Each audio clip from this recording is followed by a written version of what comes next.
which is piety. Piety is religion. Yeah. Religion is the Piety. business between God and man. Chastising the father, you may very So you kindly be think that? doing what is agreeable to the Lord. Or do you agree with it? Yes. Okay. But disagree I with think that or piety isn't specifically the religion, the business between God and man, but or gods and man. I think it's when people believe in God or in the gods, and it's just really the belief of people in a greater power. It's, it's not really the business between them, but it's just their belief. But it's also making a sacrifice to the gods, and the gods giving you something back in favor for it. It's the business between God and man. But they believe That's that what they're it getting says. something back. That's all. What makes you assume that that's the definition of piety? Because that's what it says. What page is that? Page 13. God's religion is Which is piety.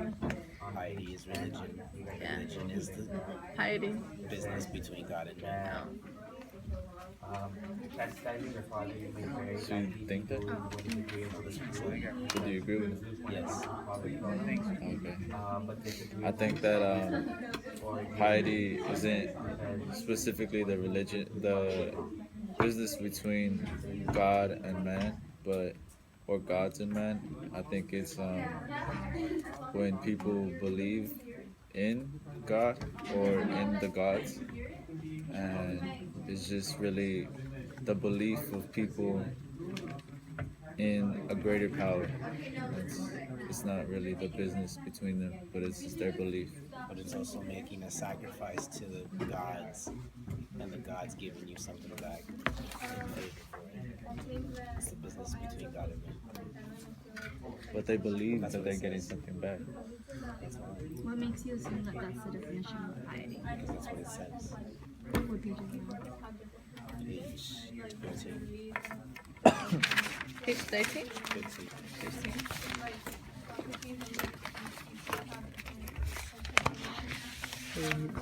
15. It is an art which God and men have of doing business with one another. And before that, he says, and sacrificing is giving the gods. And sacrificing is giving to the gods, and prayer is asking gods. Upon this view, then piety is a science of asking and giving. That's what his question is. He's asking a question to Levi. He doesn't know if that's the actual It's a definition. philosopher, he knows the answers. It is an art which God and men have of doing business with one another. And before that, he says, and sacrificing is giving the gods. And sacrificing is giving to the gods, and prayer is asking gods. Upon this view, then piety is a science of asking and giving. That's what his question is. He's asking a question to Levi. He doesn't know if that's the actual It's a definition. philosopher, he knows the answers. That's what you think. Relationship between man and God, right? Yeah. And you're saying that maybe not even it's giving and receiving. Yeah. So when the gods give to us, it's beneficial to us. But they bring up the point that just the one key. sacrificing to the gods, how is it beneficial to them?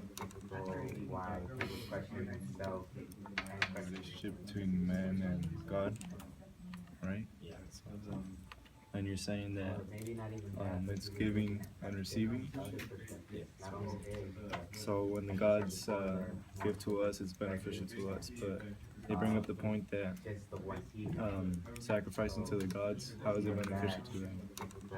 Why the question itself questions within I feel like because Socrates was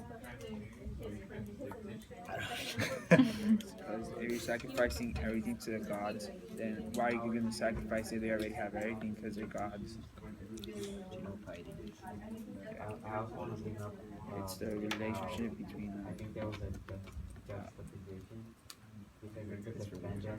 Yeah, because if you're sacrificing everything to the gods, then why are you going to sacrifice if they already have everything because they're gods? Do you know what piety is? I also want to bring up. It's the relationship between I think there was a juxtaposition because yeah.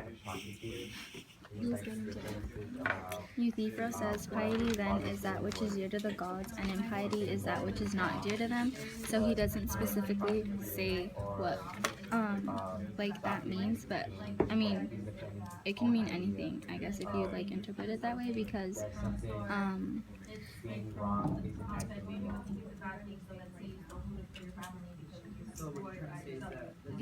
everybody has like a different perspective of what could be dear to them, and if like the gods don't necessarily tell you personally what is dear to them, then you don't really know, so the definition is unclear. Euthyphro says, piety then is that which is dear to the gods, and impiety is that which is not dear to them. So he doesn't specifically say what like that means, but I mean it can mean anything, I guess, if you like interpret it that way, because Being wrong isn't actually wrong.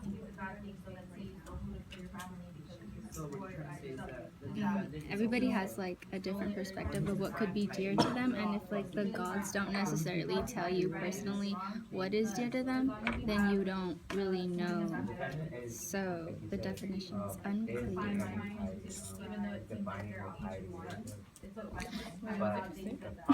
Ask you, what do you think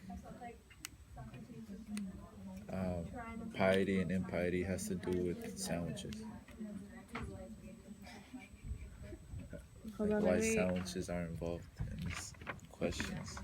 I believe it's because like we all define them differently and they don't have a specific meaning to it. Yeah, to add with what Daniela said, a sandwich, most of us can view it differently, and some of us like they can be biased about it, and it relates to how like Euthyphro and Socrates how they like see things in a different way when it can be like one thing, they can define it differently. I would agree with Vanessa because I would agree with Vanessa because like while doing the sandwich talk, like Kimo had like a version of his sandwich which is like base filter base, and the hot dog also has kind of like a base filter base, the base being the bun and then the filter being like the condiments? the condiments, and then the sausage, so you call it sausage, and the ketchup. So I guess that a hot dog could also be a sandwich depending on how you view it.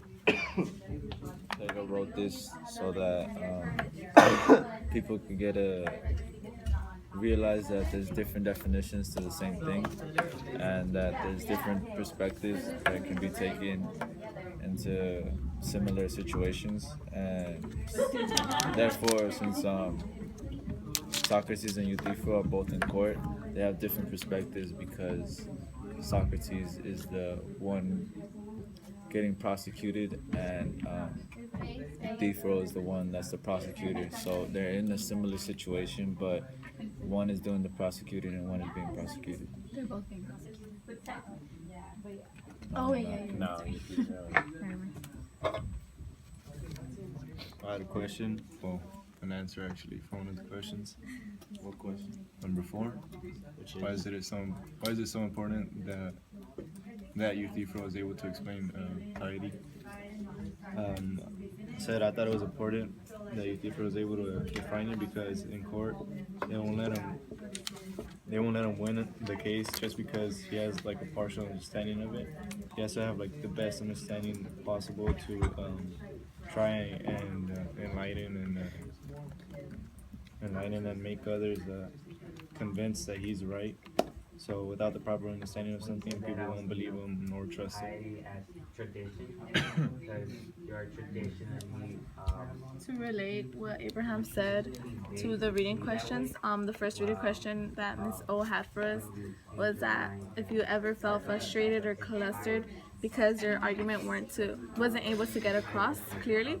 So I think that Plato wrote this so that we can get a better sense that we need to see different perspectives in order for us to get the other side, the view of the other side, and for us to fix our argument so that we can like have the capacity to get our argument across. Adding on to what Vanessa said, I agree with how we need to have different perspective, and with having different perspective, you're gonna have empathy, and you're gonna start like feeling people and start relating to them, like have, I guess, some sort of connection with them. So what do you think about something being told? Gods argue over what's right and what's wrong. Yeah, I'm recording. Oh my god. I think that the similarity between gods and sandwiches is that each god, well, back in like their time, like each god had like a different thing. For example, they mentioned Zeus, and like Zeus like the god of like lightning. So I guess that the sandwiches relate to the gods because each god was different. Just like every type of sandwich can be different in many ways. Because Socrates says, as I perceive that you are lazy, I will myself endower to show you how you might instruct me in the nature of piety. So, like, even though Socrates is being convicted of being being a philosopher, I guess, and like enlightening other people and showing them his ideas, Euthyphro is kind of he's like avoiding that in a sense because he doesn't want to give him like the exact definition of piety and impiety, so he leaves Socrates in kind of like this state of confusion since he has to go off of like the little words that Euthyphro tells him. So